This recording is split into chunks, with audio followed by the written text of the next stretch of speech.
Hello, everybody. Welcome to the Korra reviews. All right, whatever. I'm just gonna stop that. But welcome, guys, to another The Legend of Korra episode reviews. With, of course, Terminator as the other host. But this is gonna be on what episode? Episode 7, Reunion. Episode 7, Reunion. There we go. We also have Mike with Yeah, us. I was just about to say that. God, can't even give him a nice introduction. But of course, we also have our guest from last week and another Korra fan, Michael.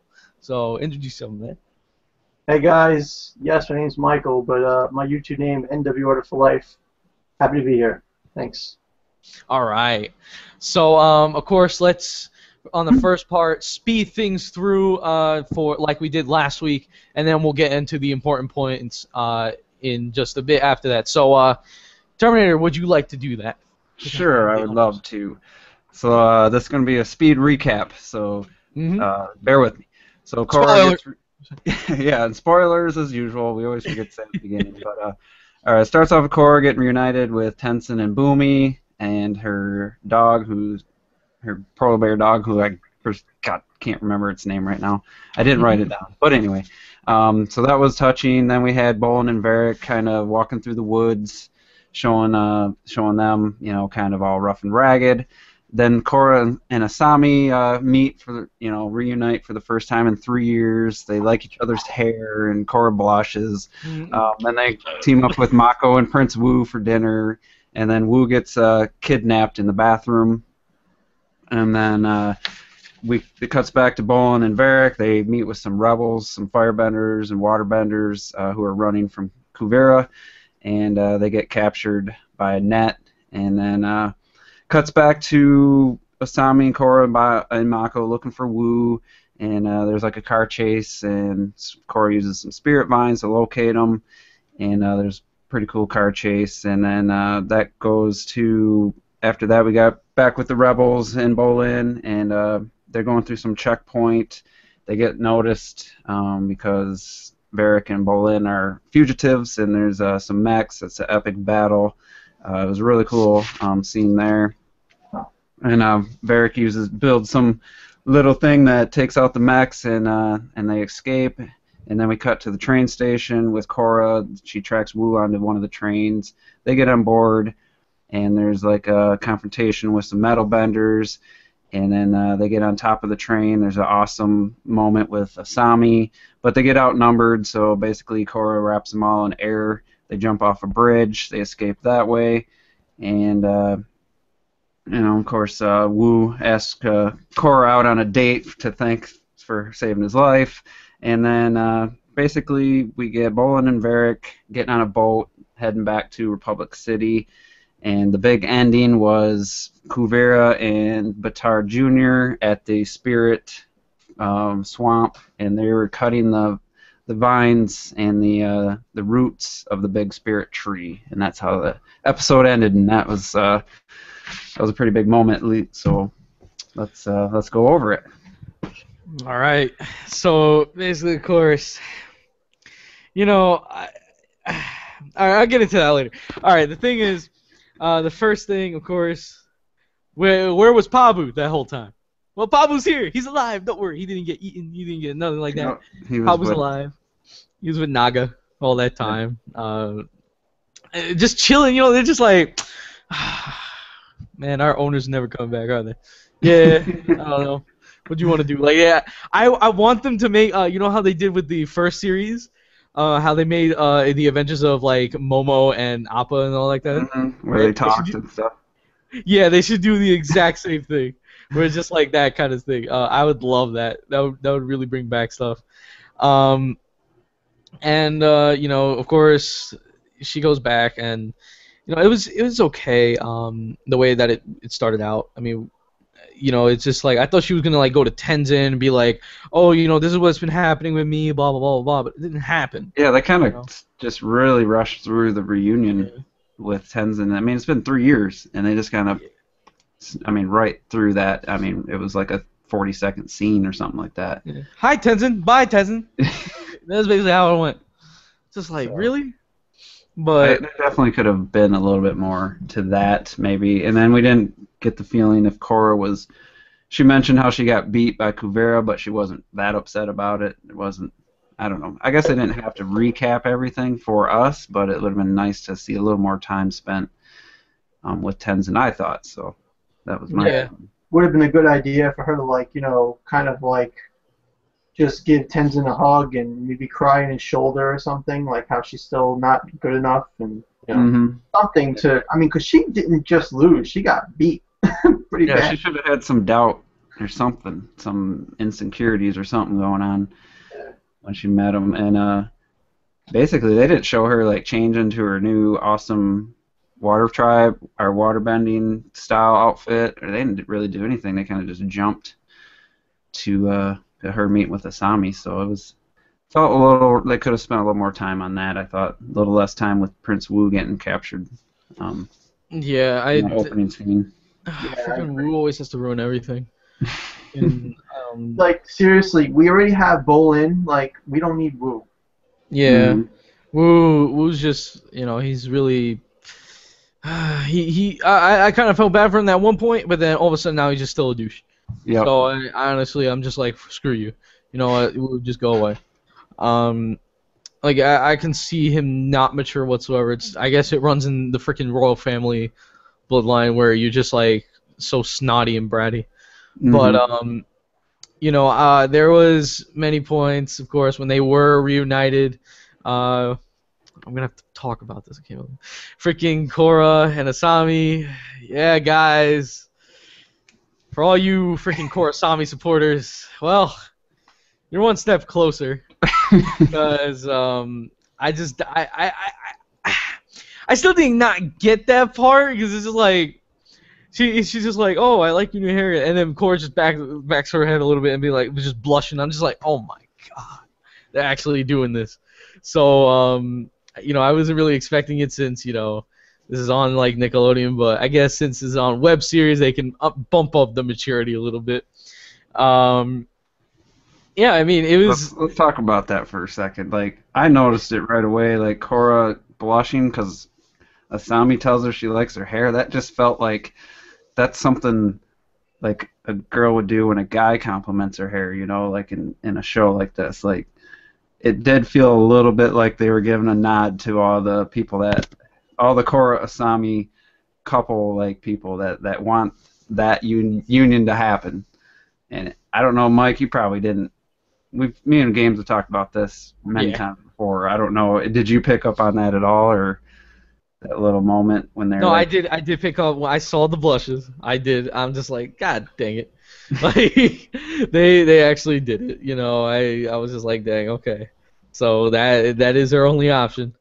Whatever. I don't know. Is blushing, relegated to only being about, hitter patter of the heart or something? Like, I always thought. Not always, but it just really felt like it in this situation. I thought.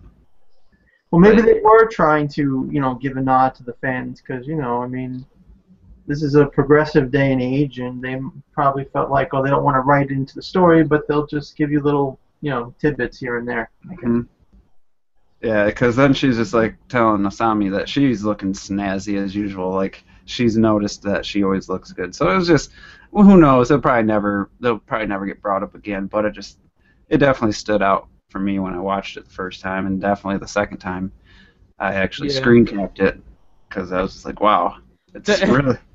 But anyway, after that they met with. It was like right after that scene they met with Mako, and then Prince Wu pops up, and there was like some tension between the trio of Mako, Asami, and Korra, which actually was pretty genuine. Like that felt genuine to me because sometimes when you don't see somebody for a long time and you're hanging out, you don't really know each other anymore right away. You have to kind of feel each other out again and try to reunite, kind of reconnect with your friends sometimes when it's been a long time. I actually really liked how they did that. Had them kind of bickering a little bit. What did you guys think of that? I get that because I understand where Mako's coming from, especially. where he gets pissed off because he didn't get letters. I can understand that because it's just like we're friends and like why the frick, why didn't you send me these letters too? So I can see that from Mako's standpoint. The reason that freaking Korrasami even goes even further, man. I mean, the whole thing with the whole like, oh, I'm only gonna send these things to you, and you only. It's like, all right, whatever. Yeah, that's right. Yeah, but the reunion also with Asami telling about she met her father again, like revisited him in prison, and Korra was like, "Are you sure you're not like he's not like trying to manipulate you and everything?" And of course, Asami got mad because she really wants to have her father basically she wants her father to be forgiven and all that stuff. So yeah, it's really hard for her to even let that go and stuff. So I can understand that. But of course we had Wu freaking. Oh god dang it! He just had to be there. Writing wise, it makes a lot of sense. Like Asami wanting to accept her father's, Yeah. and Korra acting like the Avatar. Like saying like, oh, you shouldn't trust him, and so like it made sense like what they were fighting about. Mako had a reasonable gripe, that he didn't get any letters or whatever, and Korra had a legitimate reason for writing Asami because they're both girls and they both can talk about things that she can't talk about with Mako and Bolin, so. They're just like, yeah, it made sense. It was a good dynamic, and why everybody had, that animosity for a little bit. And then at the end, the resolution was even better. Like, it made the whole thing make sense and come together. So. That's a good point. Yeah. So next. Oh my god. Next was Bolin. Oh yeah, well, before they switched over, they did show Wu getting captured. They didn't show it. They just showed him getting knocked out. That's true. And that was it. So we didn't really know at that point what was going on. So I think we could talk about the Bolin and Varric stuff now because that was pretty good stuff. Yeah, the whole Bolin and Varric thing was basically the whole highlight of this show, of this episode. And basically, you had where they were trying to get to Republic City now to tell everybody about the super weapon, and you got everybody, you got these they got trapped, right? And Bolin was carrying Varric to start this. Yeah. And he's saying how Julie carried him 20 miles with a ankle. Freaking Julie, like, man, you gotta let that stuff go, man. Wearing that net, he's like, you know who's got razor sharp incisors? Julie. It's just like, god dang, man. But really, when Varric was carrying Bolin that time, because it was just like, whatever. Or actually, Bolin was talking to him. Basically, they ran into a trap, of course, and they thought it was. At first, I thought, to be honest, it was a Empire City, not Empire City, Empire, freaking Earth Empire, trap, right? To like capture any fugitives that escaped from the prison. Which then we got those fugitives, and basically what's happening is the concentration camps. Yes, I'm calling them that. I'm not calling them re-education, man. Those are concentration. They're basically there to keep anybody who's not an Earth Kingdom citizen, inside prison the whole time. And there's a lot of World War II references in this season. Oh yeah. There is a lot, because you have where Kuvira is basically the leader. She's basically the dictator, and everybody's like, "Hail the Great Uniter." So it was just like the same thing with the "Hail the Fuhrer," right? Pretty much. Yeah, and if you notice that even some of the outfits, there we go, the outfits were actually looking like some Star Trooper Nazi kind of things, and that was actually pretty like, wow, they're really trying to get to that. There was like borders everywhere. There was everything like that. It was crazy, but of course then they get the prisoners. Actually, the prisoners get them, and then they're basically explaining how like we're not with Kuvira anymore, blah blah blah. We're only in a circle. Bolin was like, we're only in a circle like for one day. It's like, and you know, they didn't believe him still, and of course they were nodding at each other, and then he did that lava bending, man. Lava bending. That's what I'm talking about. I want to say about the lava bending, like, why isn't everybody shocked? I know. I was gonna. I wrote that down. Last season is like, oh my God, he's a lava bender. Like, they're the rarest things in the world, and now he lava bends in front of everybody, and nobody says nothing. Yeah, no one reacted to it. Like, they don't even. They're just like, oh, wow, nice. Like, it's just like, really? There's not even a wow. There's not even a wow. I know. Yeah, it's just like. He's basically the only lava bender in the whole freaking world, as we know so far. He's the only one. The only other one that basically we think is dead is Gazan, but he's dead, basically. So right now, Volin's the only one. You're not like, oh my God, he's a lava bender? Oh, like, what the heck? And I gotta say, this is like character, destruction, because this should be used to make Bolin a better character, like to build up his story, to build up his, his position with the fans. Like, the fans should be like, oh wow, Bolin is so awesome because he can do the fire, the lava bending. But if the characters don't praise him about it, if the story doesn't make a fuss over it, then why are we gonna give a shit? Yeah. You know what I'm saying? So for Bolin's character, he should be like this amazing lava bender who's just become strengthened and is going to help the Avatar and all this stuff, and they're still just keeping him as like this comic relief, and it's like really destroying his character, in my opinion. Yeah, they could really make him like his name should be. They should have known it was Bolin as soon as they saw lava bending. That's how I felt. As soon as they saw lava bending, they should have said, "Oh, you're Bolin." Like, they should know him for lava bending. If he's really the only one. I guess he really didn't spread his name out that he could lava bend. And I would say that's the only reason why Kuvira actually got him, was because he had that unique ability. And of course, I bet if Bolin was just a regular Earthbender, she wouldn't really go for him, But get him in the army. Opa's boyfriend, I think that had part to play too. Oh, that's true. That's true. I mean, like, you would think that like Kuvira would, try to, keep him in her army, like, over and over again, like, just because of the lava bending, but they never even reference it, and they never reference, that she should like be proud of him like a secret weapon or whatever, and it was never referenced at all. So that would have definitely been a better character arc for him to have him become a respected and feared Earthbender because of his lava bending. Yeah, because the thing is, if you take a dip, if you put your foot in lava, man, it's melted off. Like that, and the thing is, if you even touch it like a little bit, you don't even touch it. You go over it. If you go over lava, you're getting burned. You're basically being cooked.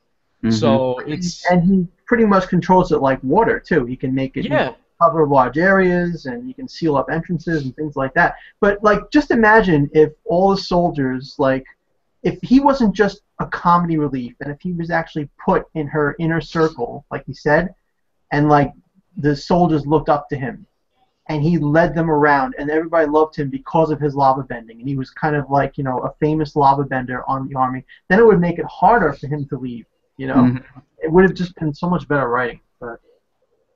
Yeah, that would... We should have wrote that. You should have wrote his character, because that would have been way better than what we're getting, but... let's move on, because we spent a lot of time on that. Do you want to just finish up this whole like storyline with the neckbacks, or do you want to go back and forth to the Wu story? We got to talk about Varric taking out the. The thing is, that happened. I think that happened. That happened after. Yeah, basically the whole thing with Korra finding Wu, with Korra, Mako, and Asami finding Wu. Yeah, I mean, it was just there, She used the spirit tracking.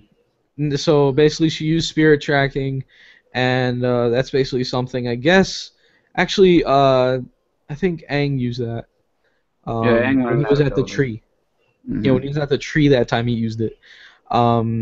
And she basically used it to find, because the thing is, the vine spread out through a long, long way, and so that means she can basically feel every single bit of presence around, and yeah, that's basically how she found Wu. They found him in the train.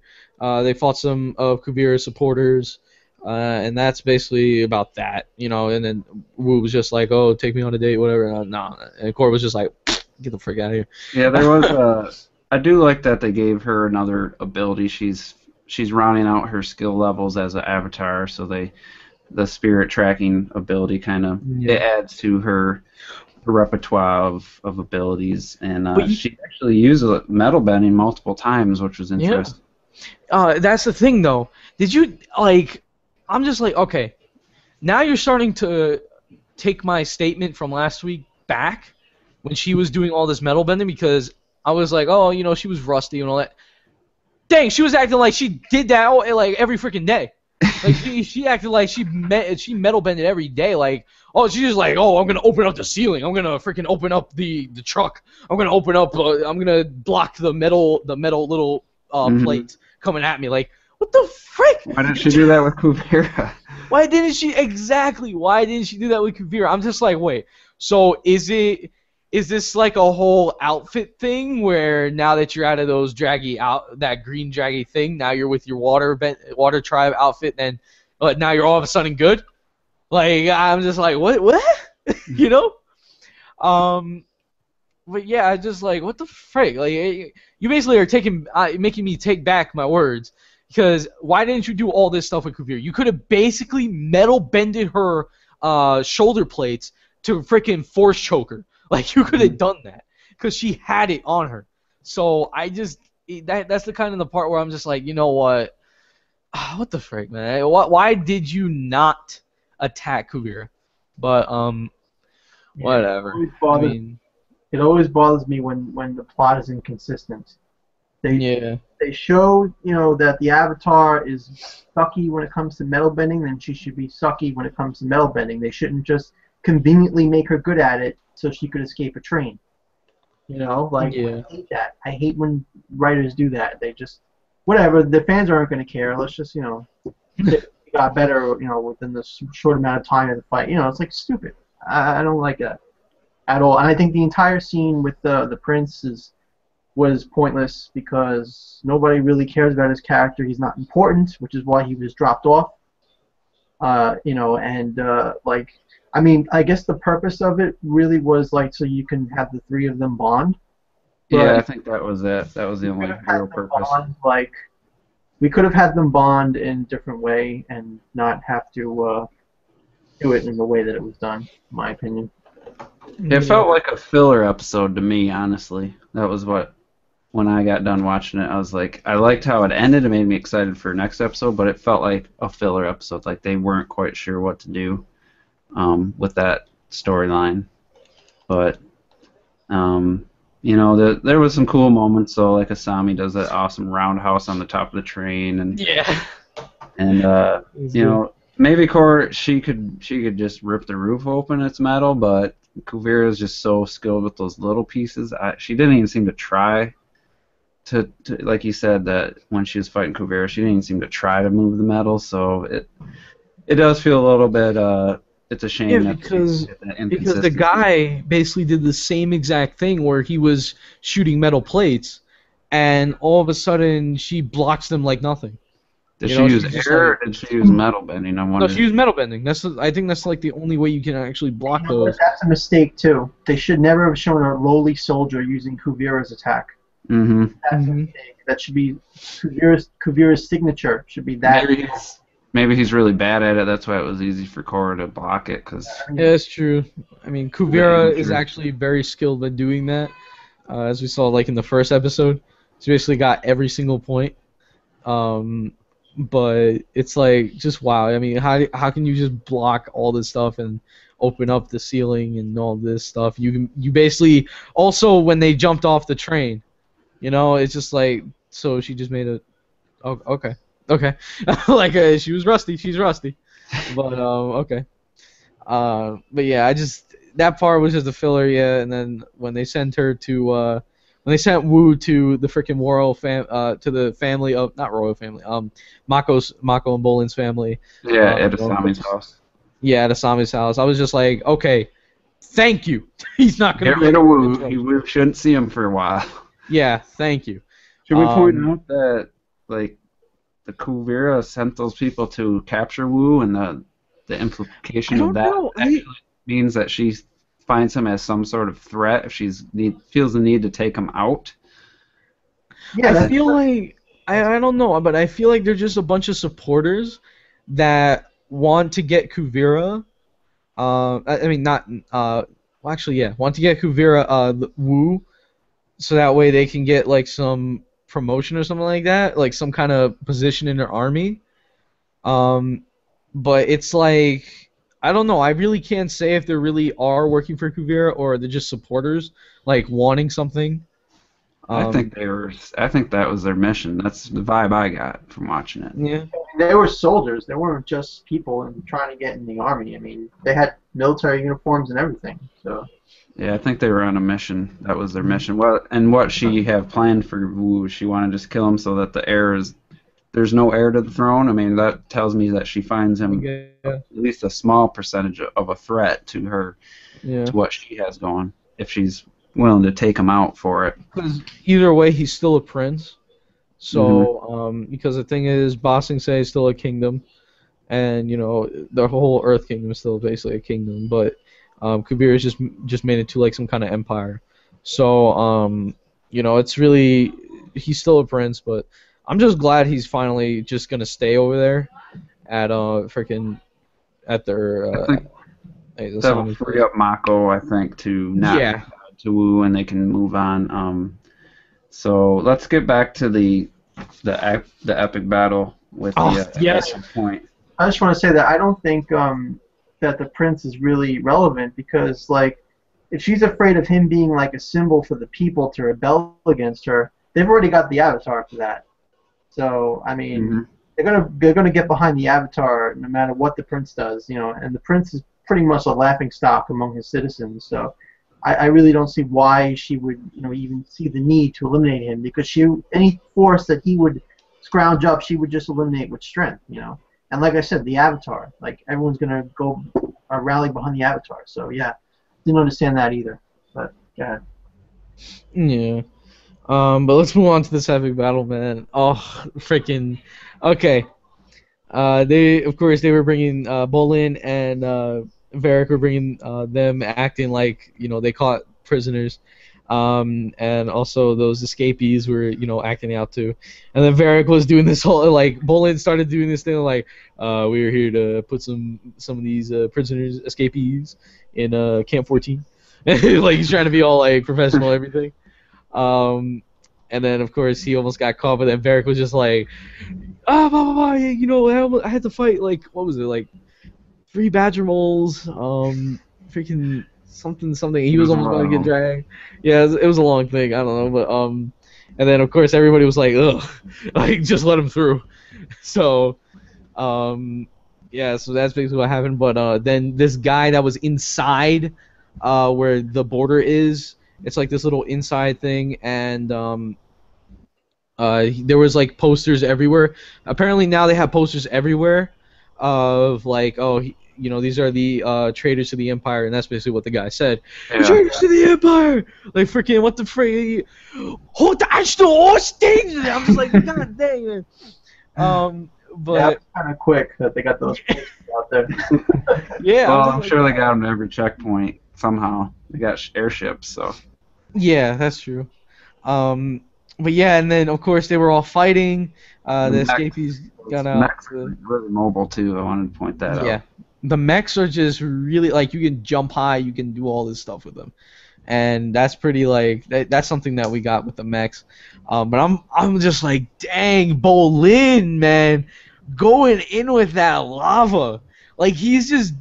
I'm just like, did you train with Gazan's ghost or something? Like, because it's just like he's doing all the forms. Like, I'm just like, dang, you're doing like, when did you practice? He had 3 years. And I know, but it's like, there's not really like Gazan was the only lava bender, right?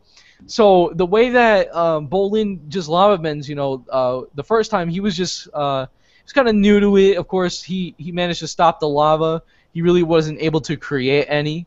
Um, but then he was just moving it around though like water, right? And but now he's just all of a sudden like doing all these forms like with his hands and like he can do it with a leg. Like, jeez, I'm just like, who taught him? Like, I guess he taught himself, but he was going in. We got Juan, Avatar Juan back. Apparently he's escapee, and they were all fighting the mechs each equally with the other like 4 Earthbenders in the back. And then we got Varric going in making a EMP. And that's something that you don't see every day, especially in that world, where he actually, well, at least in that world, invented EMP. Like, wow, he actually did it. So I was like, what is he doing? Is he like, at first I thought it was gonna be like an electric shockwave kind of thing, or a thing where he makes the wall magnetic. Yeah, I thought it was a magnet. Yeah, to where it like drags all the mechs to the wall, but it was actually an EMP. I was just like, what the heck? How did he do this? And I'm just like, well, it's very whatever. Let me explain the whole Avatar wand thing. Is my screen sharing working right now? I'm showing that picture. Can you see it? Yeah. Okay, yeah. This is one of the rebels, and this is a picture on the left of Avatar wand, and I put this together because I was like, man, that dude looks so familiar. And then I realized, and so that's what we meant with Avatar wands back, because they look a lot alike. Like they have to be a descendant somehow, because it's uncanny. So that's what he meant by that. So yeah, I mean, like, because he's a firebender, right? Mm-hmm. And what did Juan start out as? A firebender. Yeah. So I'm just like, what the heck? I'm kind of seeing where they're gonna see some kind of connection. I'm thinking he's gonna be part of something, but probably not. But where he actually is kind of a descendant from Juan. And after all, like, time ago. yeah, after like 10,000 years, I guess. But I would see something like that. I mean, I really would like to see something like that, so that way it can actually help Korra out to get back to where she needs to be. Probably he can give advice or something, even though he doesn't look like the type. If that turns out to be true, man, I'm gonna take full credit for noticing that. But let's talk about the EMP thing. I wanna get my feelings on that. Yeah, go for it. So that tells me Varric must have had that happen accidentally or something to have known to do that. But it does give his character actually some usefulness. Like we said last week, he was just kind of a bumbling rich guy. Like, he didn't really show any intelligence in previous seasons, but this season they're making him out like you actually can see that he's a smart person. He's actually a genius when it comes to engineering, and that is nice that they're continuing that and not just making it a one-episode thing, like we said with Korra or non-metal bending. They're actually continuing to have Varric be good as an engineer and as being able to make things. So yeah. I really like that, and it was cool that the EMPs took out the mech suits, because they can use that in the towards the end. Hopefully they'll use that as a defense in the later episodes. Oh, I could see something right now where it's like, I'll say that for the prediction. Yeah. I'll say that. All right, but we haven't let Mike talk in some time. Go for it, man. I don't really know what to say about the EMP scene. I said it looks pretty cool. I kind of question like how he was able to, because he stuck the sword into the ground, or the pipe into the ground, so I thought it was going to go in the ground. So I was kind of confused at how the electric ended up like dispersed through the air. Well, that was like the ground for all electricity. You got to have a ground, and that was what he was doing, was grounding, and it was also the emitter for probably the wave of the EMP. So he had to put it outside. And but just the whole mech fight in general, I thought was really well done, and just continued to show that those things are. Yeah, it's interesting how the mechs have like fire. They have fire elements, you know, with the flamethrowers. Mm-hmm. They have Electricity. electricity, and they have the wires, right, that they Mm-hmm. can interact with. So they're pretty versatile, and they're really strong, and they leap over. Like, I was kind of disappointed how Bolin's lava like wasn't really doing anything to them. They were Mm-hmm. dodging it like nothing. Like, again, would want to see Bolin's lava be more emphasized as being something amazing. But also, like, you know, like, how are these random soldiers in these machines that good? You know, like. Well, the suits, it's almost like the suits are a way for people that aren't benders to have those abilities. And they've been training in them probably for the last couple of years, so I'm sure the best of the best are the operators. I would have liked a scene like where Kuvira like demonstrated like how her soldiers have been trained like to be amazing robotic suits or something, because I just feel like they're really good. You know. But now they have a weapon against them with that EMP. If they can turn that to their favor and go into an epic battle, they could take out a bunch of them, you know, at once. So yeah, that's that it. was That's it.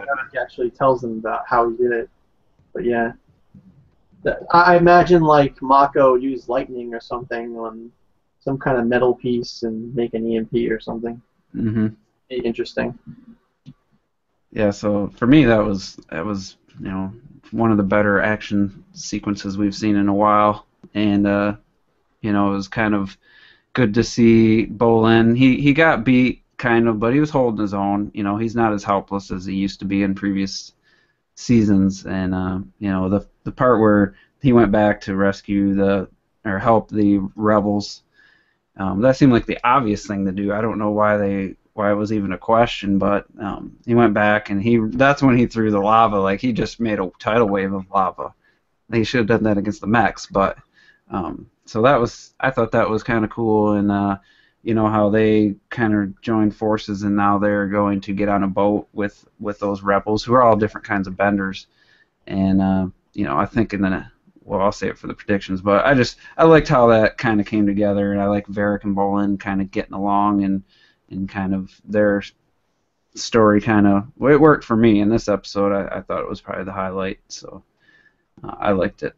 Yeah, I mean, it was a good combat scene, and you know, it was cool seeing Bolin show off his lava bending, and also, you know, Varric just expanding his character even more by showing how smart he really is. You know? Mm-hmm. So, good stuff. So that was pretty much it for that. And you want to get to the final scene? Yeah. So you said the final scene was whew, man. Oh my god. No, not even, man. Melon Lord is about to come back. I'm just saying. Because Melon Lord, which is AKA Top. If you guys didn't know. What happened was Batar and Kuvira and some of the soldiers came to the swamp where, that's where Toph is now, and they basically Batar found out that the tree actually has more spirit vine energy than the ones in Republic City. Mm-hmm. And Hitler? Kuvira, yeah, Kuvira / Hitler, man, was just like, all right, harvest these until there's nothing left. I'm just like, oh my god, and I'm just like, wait, where are they? And then all of a sudden it zoomed out a little bit. I was just like, wait, no, they're not at the swamp. They're not at the swamp. And then all of a sudden the tree came out. Like, god dang it, god dang it. Yo, Toph is about to destroy. She's about to destroy that whole army. I hope so. Two things that pop out at me. For some reason, this is like the first time I've actually associated that tree with the movie Avatar, James Cameron's Avatar, with the home tree. You know, that big tree that they cut down? No, I didn't see that movie. Obviously, that show's called Avatar. The original Airbender was called Avatar. Oh, are you talking about the Avatar movie with the blue people? Yeah, yep. I saw that one. That one was good. Yeah, it just finally hit me that Avatar, James Cameron's Avatar, had a big giant tree, and it was a spirit. All the vines were connected. But Avatar: The Last Airbender did that like 5 years before that, and has the same name, Avatar. So I just thought that was that just kind of came together for me, and it's almost like James Cameron stole the idea from The Last Airbender. Once I seen that, for some reason, this season of Korra just made me associate those two, and it's just uncanny how he kind of ripped off that idea. So I just want to throw that out there for anyone else. If you notice that, I'm thinking that the Tree of Time, that's in the spirit world, right, is actually connected to the tree in the swamp. In that way, if you notice, because why is that tree having more spirit energy, and why does it even have spirit energy in the first place? So I'm thinking those two trees are connected. Yeah, that's a good point.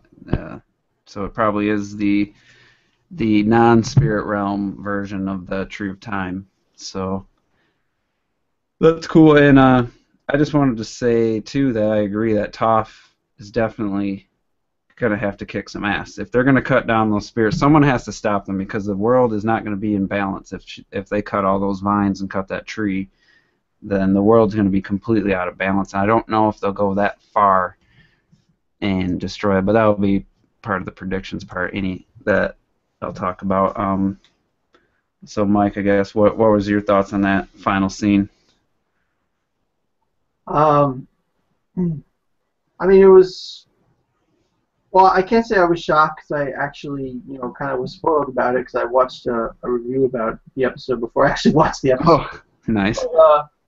But I mean, it was cool, to see Kuvera go all evil, because she has really, like, that's the main thing about the scene, is that she's really gone to the dark side, because now she wants even stronger spirit vines, like the strongest quality, and seeing what the other one did. Their explosion, when that big explosion, whatever it was, from that little piece of vine, and now she wants like the most potent spiritual vines, and the whole swamp of them. That's insane. Like, what the hell is she gonna do with all that power? Like, is she gonna literally like hold the world for ransom?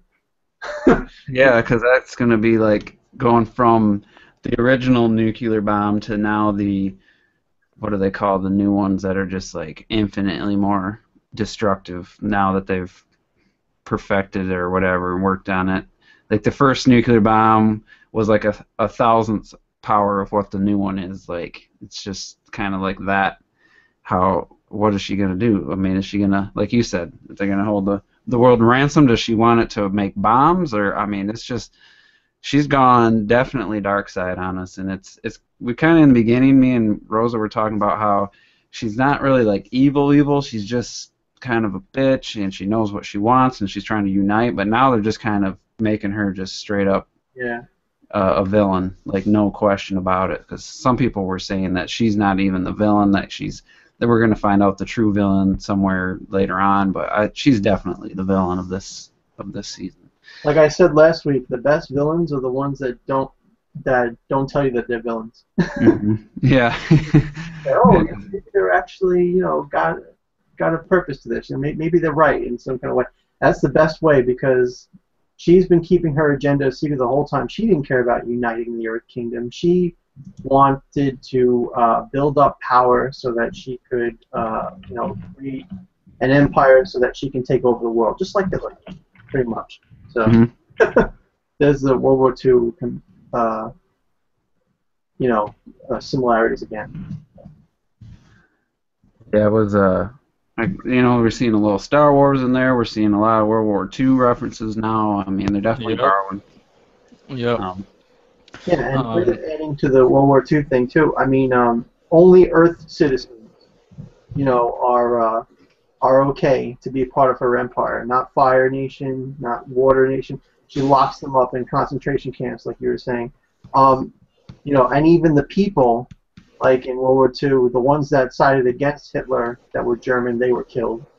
So same thing, the Earth Kingdom citizens that get put in concentration camps too, if they don't agree to follow her. So yeah, it's total like World War II domination with Kuvira at the helm, and it's pretty interesting. It's a good plot. I like it. I like how Mira is like this really evil, sophisticated, smart, and like has a lot of depth to her character. You know, she's not one-dimensional at all. So it's good. Mm-hmm. Definitely. And yeah, so basically that's the episode for you guys, all recapped in fine detail. And now I guess we're gonna move on to like what we think, but the thing is first, yeah, how's it? Well, first let's give it a grade. I'm going to give it a solid A for the fact that we got Bolin doing that form. Okay, I gotta say that, and honestly, the whole thing with Kuvira just cutting down that tree, just I know what's coming next episode. I know it's coming, man. I'm just so excited. That really just showed, what she's really trying to do, like we said earlier, and that it's just, oh my god, I just cannot wait for the next one because I know Toph's about to like rain down on the melons, man. Oh man, but yeah, I mean, and also the fact of Korra, coming back, and but still that's unexplained. That's why I'm not giving it a full out. It's still unexplained how she's just automatically getting that metal bending on all of a sudden. But yeah, I mean, it was good for at least the Bolin parts, and the fact of we might have a Descendant of Wan and Kuvira. So yeah. I'll go next. Okay. So I'm gonna have to go with a B because Bolin's lava bending wasn't that impressive for me. I didn't like Games was saying about Korra being able to metal bend like that so easily after showing so much difficulty with it. I also didn't like all the focus on the prince. Felt like filler, and I just don't care about that character. So all that kind of brings the episode really down for me. But then Kuvira has her evil moments, and then also we got some good Vorik scene where he had good character development and good showing his engineering skills. And what else was there? and the friendship moment with Mako, Korra, and Asami was really good. How they handled that from the realistic way of how they were in an argument to a realistic way of making up. Like it felt natural for people that haven't seen each other for 3 years to clash and then come together at the end like that. So based on all that, I'm going to go with a B. And I'm also going to give it a B, and just basically everything you said. I liked Varric's and Bolin storyline. That was definitely the highlight. If it wasn't for that, I gave it a C because the whole Wu stuff felt like filler to me. Like they didn't know what to do to reunite Mako and Asami. I don't know if they were trying to make it fun or what. It just didn't. It just felt out of place in the series so far. And then the reunion with Korra and Tenzin in the beginning felt a little rushed and short. They could have spent more time with that. I thought maybe we'll get some more of that in the next episode. But yeah, solid B. And the reason I liked it, I like these episodes. I like them, but I have a feeling they're going to get so good at the end that we're gonna anything you give an A right now is gonna look like sad in comparison when we get to the finale. So I'm gonna save my high grades for the end because I have a feeling it's gonna blow our minds at the end. So I'm sticking with a B for this one. All right. So I guess now we'll just come up with our predictions, and that's basically gonna be it because questions and answers can always be on for another time. But all right, so I'll go first. My predictions, man. Freaking Toph. All right, what she's gonna do? Okay, she's gonna obtain the Force. All right, and that's gonna be combined with the metal bending. And what she's gonna do with all those blimps, man? She's gonna take the blimps and just crush them with her fists, just like that. All right, and she's gonna look at it, put her hand up, and then. Because honestly, I actually would believe that because remember, she is the one who invented metal bending, right? She's the one who basically made that art of bending. So to see her actually take down the blimps just like that, I could see that definitely. I could see that like where she's just gonna take out like each and every single one, and like capture all the mechs in like the mud. And what's gonna happen is I think something's gonna happen where the swamp is gonna also like kind of fight back in some way. But Toph is really gonna do a lot of work, and I can definitely see that happening. So, Toph, man. Yeah, they gotta have Toph come in and just, like you said, she's the original metal bender. If she gets beat by Kuvira, it's gonna be hard to watch the rest of the show. Like, Yeah. she's got to get beat from something else. Somebody's got to have some way to take her down, because there's no way Kuvira should be able to even come close to Toph in a one-on-one situation. And I hope that they don't let them like cut down the whole tree. I just wouldn't. I know it would add drama and problems and make this storyline propel forward, but I just really hope they don't get to that point, because I just think that would be taking it too far. So I'm going to hope that they start to, and then Toph fights them off and makes them retreat or something. Maybe they'll get a piece of it, get some of it and take it and get away with it. You know what I'm saying? Like a piece of the vine, but not all the vines. And then I'd like to see Bolin and Varric get back to Republic City maybe by some point in the next episode, and get a full reunion with the Team Avatar would be cool. But I'm not sure, like, what are they going to do about Sue being captured, and they haven't shown Lin yet since this has happened, and it'd be interesting to see. I really don't know what they're going to do in the next episode, to tell you the truth. So is the whole episode going to be about them in the swamp, or I would say like Lin's gonna have something to say because that is her mother. Korra's probably gonna tell her, and Opal's definitely gonna tell Lin what happened at Zaofu. Mm-hmm. So I think something there is gonna happen where Republic City is actually gonna have to go in, or at least just the team Avatar and some extras, of course. So I would see that they're gonna go and do something, but of course Toph, if they do not show one bit of Toph this next episode, why? Why go to the swamp now? Because Toph is if you're going to the swamp, she should be the main priority. Honestly, she should be the main character there to basically take out and fight everybody there. Yeah. So if I do not see one bit of Toph, I have to at least see her take out Mex Man or a Blimp Man, and I'm good. So. So I think what's going to happen is the vines of the swamp are going to attack all the soldiers, and restrict their movements, and the metal mech guys will probably get taken out by Toph, and then Kuvira will have a fight with Toph, and it's going to end with Toph pushing Kuvira out of the swamp, but Junior, whatever hell his name is, he's gonna get like a piece of the spirit vine or something like that. They're gonna get, because I don't think they can take all that spirit vine. It's just ridiculous. So I agree with Juice that there's gonna be like a piece of it that gets taken, and maybe a bigger piece than last time, But and that's it. And then because I don't see Toph getting involved with the war. She's an old blind woman. She's pretty much just gonna stay in the swamp, and she's gonna protect that place. So. The tree, I think, will be protected, and I think Kuvira will be, pushed out, pretty much. And then this episode, I think, was called Reunion, right? Mm-hmm. So I think the reunion will continue next week, and we'll get Bolin reuniting with his girlfriend, and we'll get the whole team coming back together, because I feel like Kuvira is in the final preparation stages of whatever she's trying to do, and they all need to come together and make a plan to fight her off.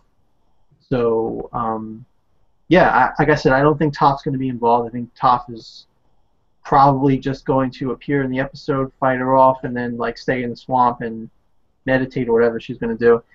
Do you think the swamp people will make an appearance? Because I kind of feel they will. Yeah, probably. I can see that. Yeah. The rednecks. I feel like Toph will use the spirits to repel her back. Not only just her metal bending and her earth bending. But like the entire swamp itself is going to fend her off. The swamp is capable of defending itself too, because we've seen in the original series, or was it the swamp people that were bending the vines to grab Appa? I can't remember. But either way, there was definitely some spiritual energy and some power there, and I'd like to see that defend itself, just like James Cameron's Avatar, where the tree kind of recruited all the animals, and they all were defending and fighting together, which was kind of cool in that show. So maybe they'll do something like that.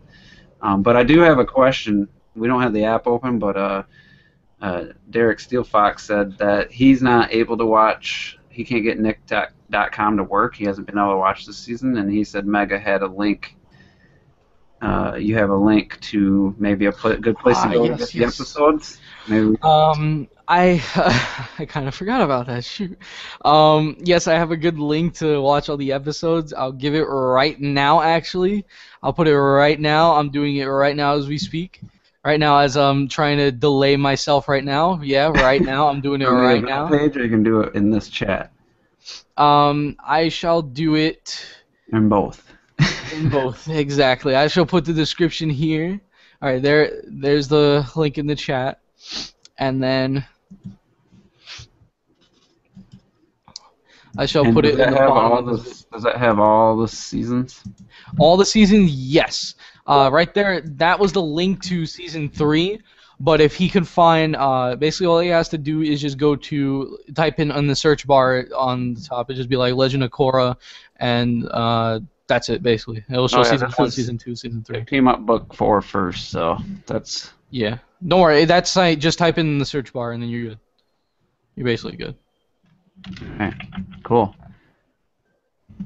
Sweet. Well, yeah. So I hope next week will be an episode of like preparation against Kuvira, where they're all like, planning their next moves out, and we'll probably see more of like what Kuvira is actually planning. So both sides will be planning, and also like we'll see the big fight scene with Toph. So let me ask you guys. Okay, we're 7 episodes in. I still have not looked to see how many episodes they're going to be. What are you feeling? I'm thinking 12, just from the way it's set lining up right now. I don't see them going 15 like they did last book 3, or it could even be as little as 10. I mean, I really think it's getting close. There's not a whole lot of stuff left to do except take out Kuvira. So what do you guys? Definitely. I'm gonna guess 12 is the number I'm gonna guess for the episodes, but I wouldn't mind if it was 20, but they're just not setting it up that way.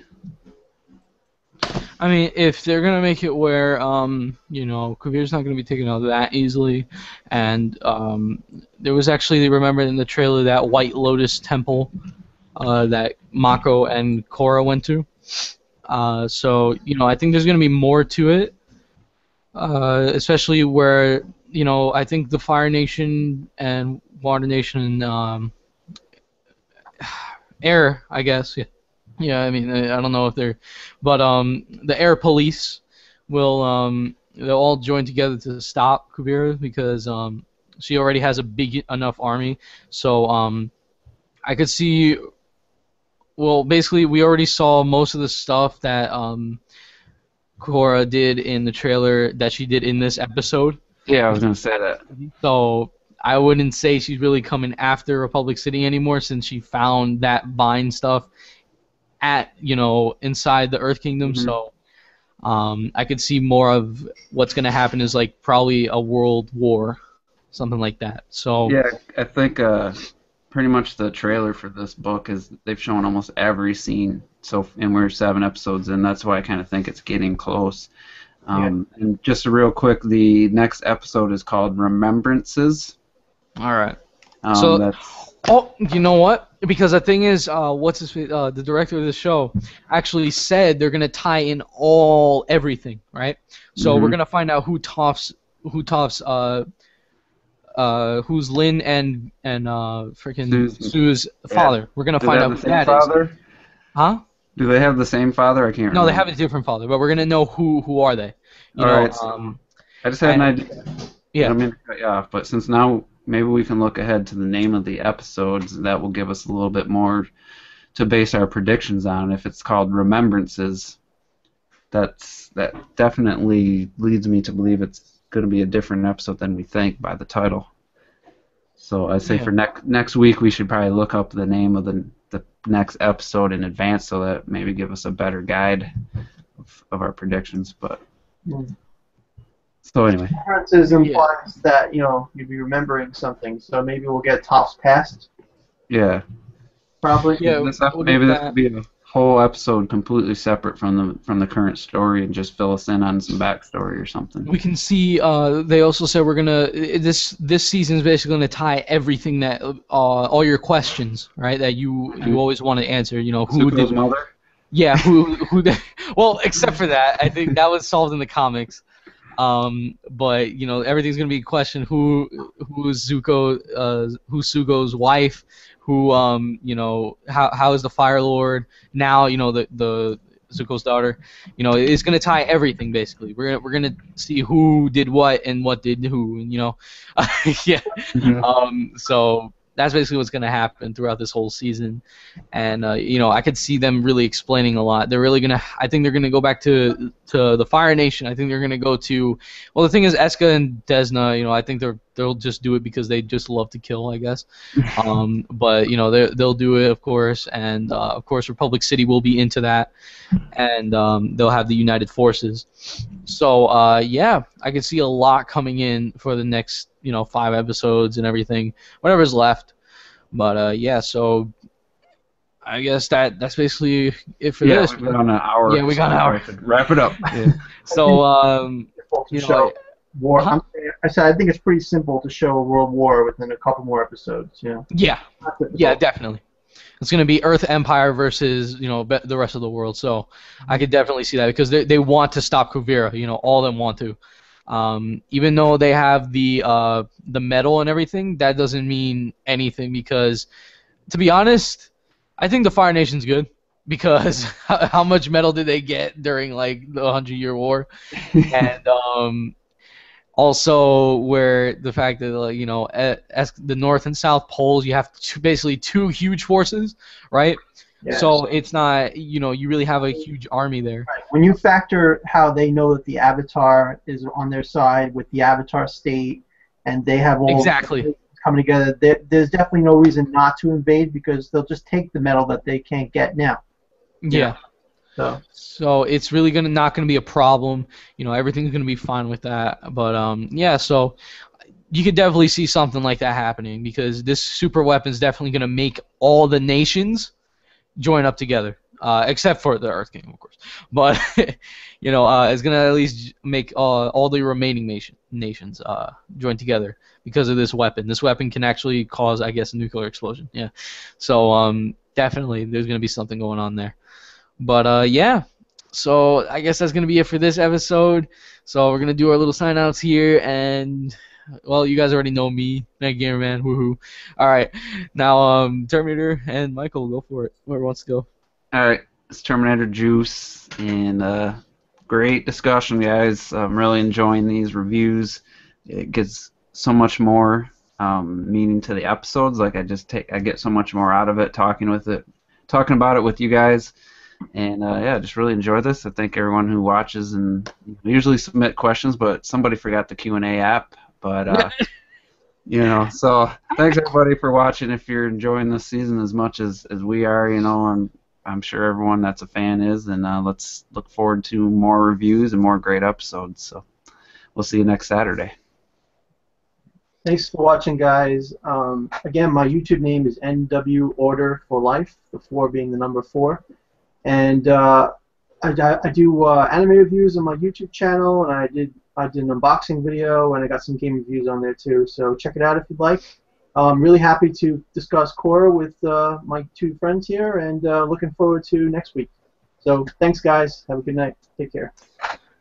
All right. So hopefully you guys enjoyed this. It's been great, and hopefully see you guys in the next episode of our review for the next episode of Korra. So see you guys then, and peace. Bye-bye. Bye. And may we all hail the great uniter. Nah, I'm just kidding.